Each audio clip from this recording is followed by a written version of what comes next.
әке-шешемді сатамын. Бұл хикая Жапон елінде болыпты.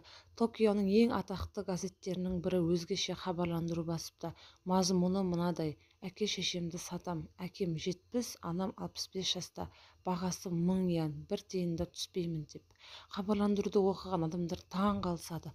Сұмдық ақырзаман деген осы екен-ау. Енді балалар әке-шешесін сататын болған ба? Кейбіреу оған билік мұндайға қалайша жол берген деп кейіпті.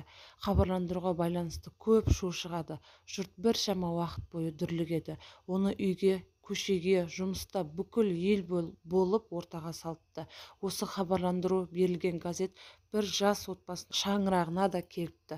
Олар жуырда ғана көлік апатынан қайтыс болған, ата-аналарының асын беріп болған екен. Жоқтау айтып, қайғырып отырған жас отбасы өзге біреудің ата-анасын сатқысы келгенін хайуандық деп бағалайды.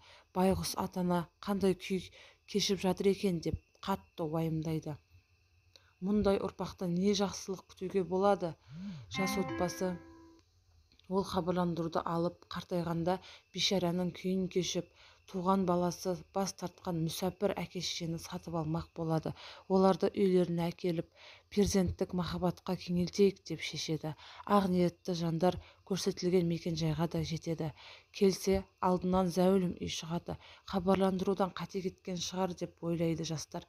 Дегенмен есік қоңырауын басып күтеді. Есікті жасы келген ақсақал жылы күлімсіреп бұлардың не үшін келгенін байсалды түрде тыңдайды.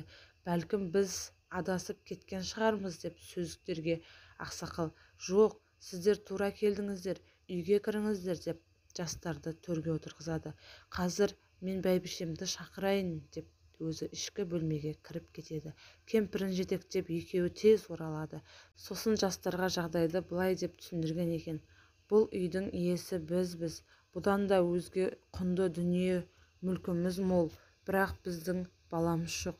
Жиған тергеніміздің барлығын ертең кімге қалдырарымызды білмей, не болса иманды, ізгі ниетті жақсы адамның қолына қалдырайық дедік. Сол үшін өзгеше хабарландыру берген едік. Мұндай хабарға тек ар-намысы мол адам ғана жауап қатар деп шештік. Мұндай тауарға сатып алушы табылатынына күмәнді едік. Сіздердің ниеттеріңіз абыройлы әрекет. Бізге зор қуаныш сыйладыңыздар. Біз іздеген жақсы адамдар сіздер екенсіздер. Ендеше бар дүние мүлкімізді сіздерге қалдырғымыз келеді дейді. Әке-шешемізді барында қадірлейік.